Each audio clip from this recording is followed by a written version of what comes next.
देखो, इस क्वेश्चन में ध्यान दीजिएगा। ये जो क्वेश्चन है इसमें वो भी बोला है कंसोलिडेटेड बैलेंस शीट बनाने के लिए नीचे लिखा हुआ है एकीकृत बोले, समेकित बोले या मिश्रित चिट्ठा बोले, बात बराबर है। इंग्लिश में बोला जाता है कंसोलिडेटेड बैलेंस शीट। इस क्वेश्चन में क्या है, शेयर कैपिटल भी दिया है, जनरल रिजर्व भी दिया है, पीएल भी दिया है। और जिस तीन चीज पर हम लोग ध्यान देते हो तीनों चीज इसमें दिया हुआ है। और सबसे पहली बात यहाँ पर क्या बोला, एच लिमिटेड एक्वायर कर लेता है share of H limited. H limited का शेयर को क्या करता है, खरीदता है 31 मार्च 20 को। कब खरीदता है, when the balance sheet of the two company appear. इसका मतलब जिस दिन बैलेंस शीट बनाया गया ना उसी दिन खरीदा गया, यानी सेम डेट है। सेम डेट रहने पर प्रॉब्लम कम होता है, और सेम डेट में पोस्ट में कुछ नहीं बचेगा, सब फ्री में चला जाएगा सारा का सारा। ये चीज को माइंड में रखोगे, सेम डेट में सब फ्री में चल जाएगा। तो जिस दिन खरीदा उसी दिन का बैलेंस शीट दिया है। तो सर आप लोग को बोले थे सबसे पहले होल्डिंग कंपनी कौन है वो पता लगाओ, सब्सिडी कंपनी कौन है वो पता लगाओ। तो एच लिमिटेड खरीदा तो एच लिमिटेड होल्डिंग कंपनी हुआ। एच को खरीदेंगे तो एच क्या हो गया, सब्सिडी कंपनी हो गया। बैलेंस शीट का डेट और खरीदने का डेट क्या है, दोनों समान है।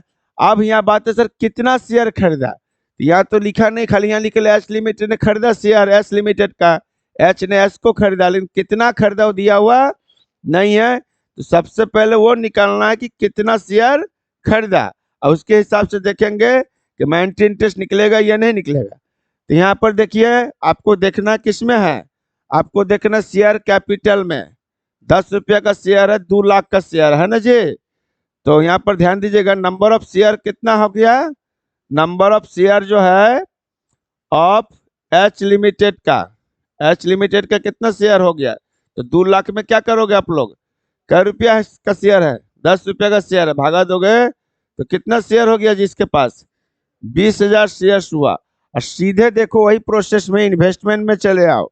इन्वेस्टमेंट कितना शेयर का खरीदा है वो, होल्डिंग कंपनी ने कितना शेयर इन्वेस्ट, मैंने कितना शेयर खरीदा एच लिमिटेड का, 16,000। तो इसका परसेंटेज निकाल लो, ये सब चीज पर ध्यान दीजिएगा। तो percentage of share acquired by H limited. H limited ने कितना शेयर खरीदा, तो 20,000 शेयर था एच लिमिटेड का टोटल, उसमें कितना शेयर खरीदा है, 16,000 शेयर। परसेंटेज के लिए 100 से क्या करेंगे, गुना। तो कै परसेंट खरीदा है, 80% खरीदा। ये परसेंटेज आपको निकालना है, और 20% उसके फेवर में क्या किया, छोड़ दिया। तो जो उसके फेवर में छोड़ दिया वो क्या निकलेगा, माइनटी इंटरेस्ट। 80% से गुडविल और कैपिटल रिजर्व निकलेगा। क्लियर ना, ये चीज आपको हर सवाल में करना है। कभी कभी परसेंटेज दिया रहेगा क्वेश्चन में तो आपको करने की जरूरत ये नहीं पड़ेगा, तो भी लिख देना। अगर दिया तो डायरेक्टली देंगे इतना, 80% आदत बना के रखोगे। अब हमको तीसरा वर्किंग करना है क्या, क्योंकि यहाँ पर आपको जनरल रिजर्व भी दिया है, पीएल भी दिया, तो प्री एक्वाइजेशन प्रॉफिट निकालना है। तो प्री एक्वाइजेशन प्रॉफिट निकालना है। तो प्री एक्वाइजेशन प्रॉफिट का मतलब होता है जिस दिन खरीदा ना उससे पिछले जो पीएल का बैलेंस रहेगा। और कभी कभी क्वेश्चन में प्री एक्वाइजेशन प्रॉफिट दिया रहेगा तो वही लिखेंगे, और नहीं दिया रहेगा तो खरीद जिस दिन खरीदा उस दिन से पहले कितना है बैलेंस शीट में पीएल। तो पीएल यहाँ पर कितना दिया हुआ बैलेंस शीट में, 15,000 दिया है कि नहीं दिया है। तो 15,000 कब का है, जिस दिन बैलेंस शीट डेट और खरीदने का डेट दोनों क्या है, सेम है। तो 15,000 पूरा का पूरा किस में आ जाएगा, प्री में आ जाएगा। समझ रहे कि नहीं समझे, मतलब जिस दिन खरीदे उसी दिन तक उसका प्रॉफिट पीएल में 15,000 बैलेंस था।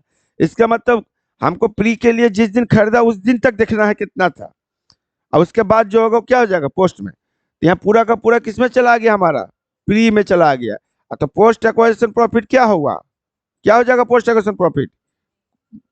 तो प्री टोटल जो पीएल दिया है उसमें से प्री को क्या कर देना है, घटा देना है। तो पोस्ट एक्वाजिशन प्रॉफिट में कुछ भी नहीं बचा, बात समझे।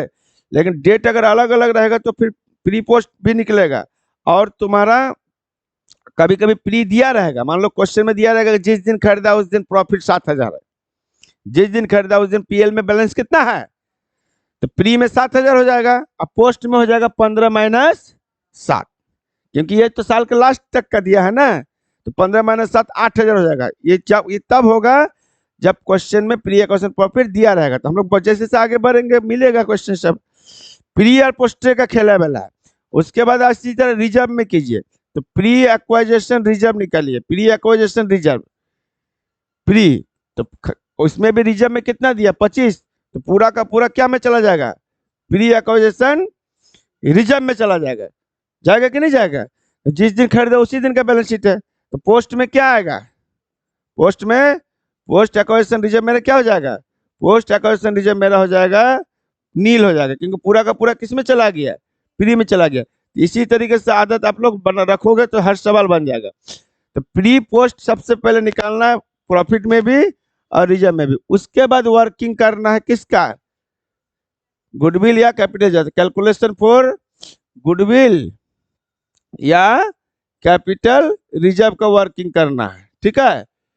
तो उसमें सर क्या बताते थे कि गुडविल और कैपिटल रिजर्व को वर्किंग कैसे करते हैं। तो तीन गो चीज यही चीज लेते हैं जो यहाँ पर निकाले, शेयर कैपिटल लेते हैं, प्री एक्विजिशन प्रॉफिट और प्री एक्विजिशन रिजर्व। तो शेयर कैपिटल का नॉमिनल वैल्यू में तो जो बैलेंस शीट में वैल्यू दिया है, nominal value of share capital of S limited. तो एस लिमिटेड का शेयर कैपिटल कितना है, कितना दिया है यहाँ पर 2 लाख। तो हमारा हिस्सा कितना है उसमें, कै परसेंट है, 80% है। तो 80% लेना है, अगर पूरा खरीदते तो पूरा लेते। तो 2 लाख का 80% कितना हो गया, 1,60,000। उसके बाद लिखोगे प्री एक्वाइजेशन प्रॉफिट, यहाँ निकल गया ना बाबू ये सब। तो आप समझिए कि सवाल आपका क्या है, सॉल्व है, सवाल आपका सॉल्व है। उसके बाद निकालोगे प्री एक्वाइजेशन प्रॉफिट। तो प्री एक्वाइजेशन प्रॉफिट कितना निकला है 15,000, और उसमें मेरा हिस्सेदारी का परसेंट 80%। 100% करेंगे तो 100 आ जाएगा। 15,000 जो प्री निकला है तो सब्सिडी का निकला है, और उसमें हमको हिस्सा मिलेगा, हम तो 80% का हकदार है। तो 80% और 20% किसको मिल जाएगा, सब्सिडरी कंपनी को। तो 15,000 का 80% कितना हो गया, 15 से 20 12,000। उसी प्रकार लिखना है pre acquisition reserve, pre acquisition reserve लिखना है। तो रिजर्व मेरा कितना आया है 25,000। तो 25,000 का 80% लेना है। तो इसका 80% कितना हो गया 20,000। तो जिस बिजनेस को हम खरीदे उसका मेरा वैल्यू हो गया, आपको कितना वैल्यू हो गया उसका, उसका वैल्यू हो गया 1,80 और 12 1,92,000 वैल्यू हो गया। लेकिन हमने खरीदा कितना में 16,000 शेयर को, 1,60,000 में खरीदा, 10 रुपये के भाव से खरीदा। तो उसको आप घटा दो तो लेस कॉस्ट ऑफ शेयर। हम उस बिजनेस को खरीदे 1,60,000 में, तो कम में खरीदे या ज्यादा में खरीदे, तो हमको क्या हो गया, फायदा हुआ। इस तरह का फायदा को हम लोग कैपिटल रिजर्व पे ट्रांसफर करते हैं। कहाँ ट्रांसफर करते हैं, कैपिटल रिजर्व में ट्रांसफर करते हैं। अगर ज्यादा में खरीदते तो क्या हो जाता है, गुडविल का वैल्यू देते हैं। तो इस तरीके से मेरे क्या निकल गया, गुडविल और कैपिटल रिजर्व निकल गया। अब जो है अगला वर्किंग आपका करना है किसका, माइनटी इंटरेस्ट का, क्योंकि 20% हम छोड़ दिए, पूरा 100% खरीद लेते तो वर्किंग नहीं होता माइनटी इंटरेस्ट का। तो 20% का वर्किंग करना है। तो कैलकुलेशन फॉर माइनॉरिटी इंटरेस्ट का वर्किंग कीजिए, माइनॉरिटी इंटरेस्ट। ये कैसे वर्किंग करेंगे ध्यान दीजिएगा। ये सबसे सिंपल 2 तरीका इसका है। एक तरीका बैलेंस शीट में जो दिया है equity share capital general reserve statement fill, सबको क्या कर लो, जोड़ लो, और उसमें उसको 20% दे दो। उसमें उसको 20%, जैसे इसका 2 लाख हुआ, इधर 25 40 हुआ, तो 240 का 20% क्या कीजिए दे दीजिए। तो 240 का 20% कितना हो जाएगा 48,000। तो 48,000 उसका हो गया माइनटी इंटरेस्ट उसके फेवर में। नहीं अगर घुमा के पकड़ोगे तो 2 लाख में भी 20% मिलेगा 40,000, प्री एक्वाइजिशन में भी 20% मिलेगा, इसका 20% 3,000 40 3 43,000, प्री एक्वाइजिशन रिजर्व में भी 20% मिलेगा, 25 का 20% 5,000, तो 48,000 हुआ ना।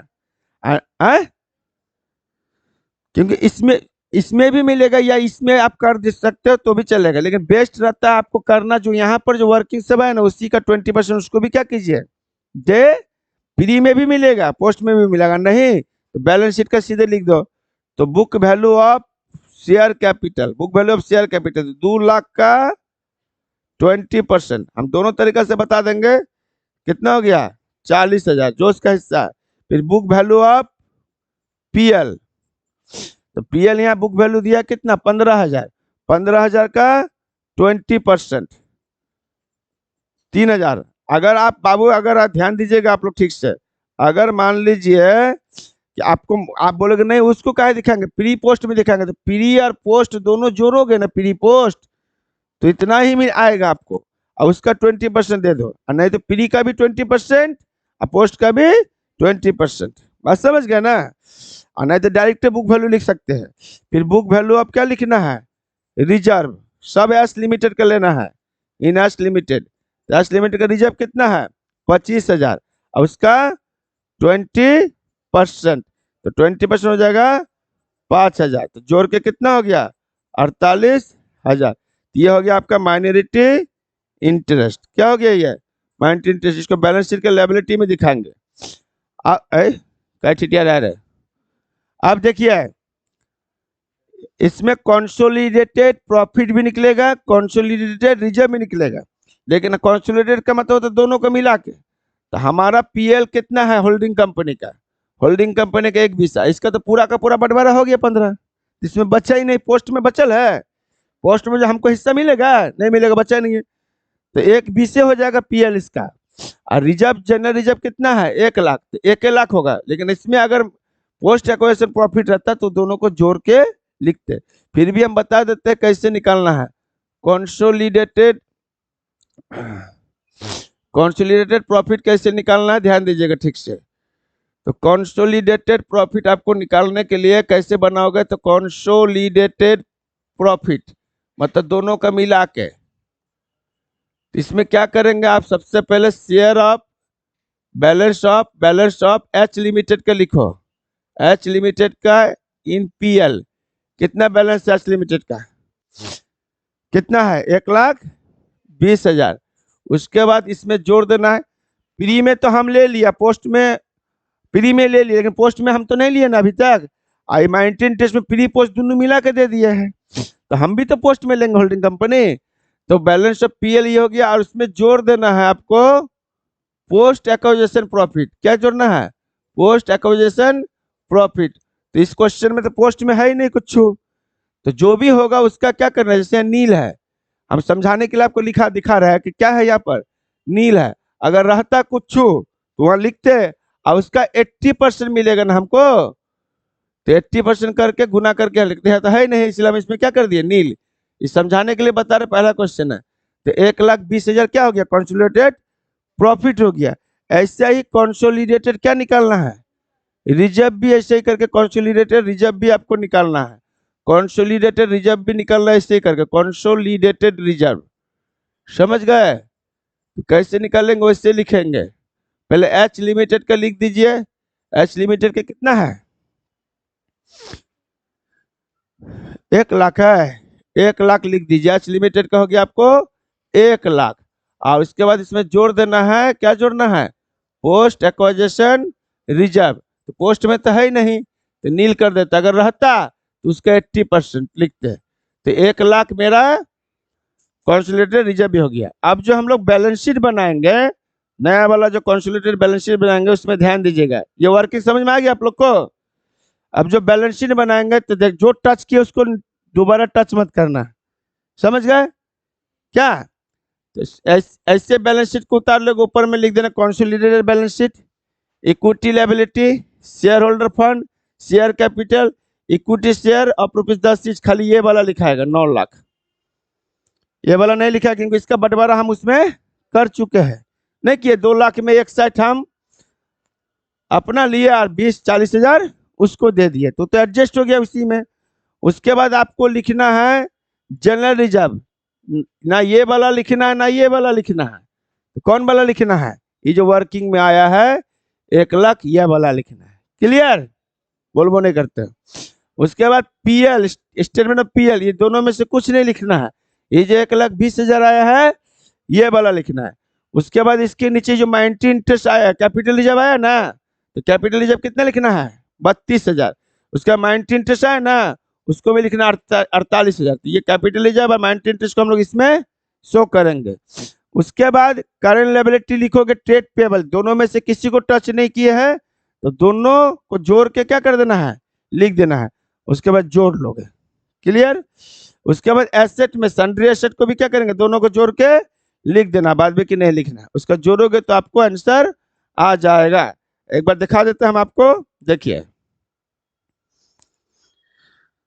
यहां पर देख लीजिए, शेयर कैपिटल में लिख दिया 9 लाख। रिजर्व सरप्लस में कौन कौन से पैसा लिखा है, आप ध्यान दीजिएगा। रिजर्व सरप्लस में वो वर्किंग किया होगा नोट टू अकाउंट्स में, देखिए नोट टू अकाउंट्स में कैपिटल रिजर्व का पैसा जो 32,000 आया है, जनरल रिजर्व जो होल्डिंग कंपनी का था 1 लाख बचा हुआ वो, और पीएल जो बचा हुआ, तो तीनों जोड़ के लिखा है। आप डायरेक्ट भी अलग अलग लिख सकते हो कि इसमें रिजर्व में आ गया जनरल रिजर्व, कैपिटल रिजर्व, और सरप्लस में स्टेटमेंट ऑफ पीएल, तीनों जोड़ के कितना हो गया 2 लाख।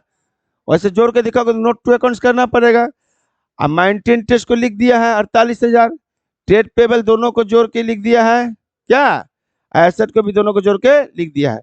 बहुत आसान होता है, मेन यहाँ पर समझना रहता है, आपको क्या समझना रहता है, वर्किंग। वर्किंग अगर समझ लोगे तो होल्डिंग कंपनी बहुत आसान लगेगा, बस समझ गए। और वर्किंग नहीं समझोगे तो बहुत दिक्कत लगेगा। समझ में आया वर्किंग। ये 2 सवाल को आज के लिए रहने दो।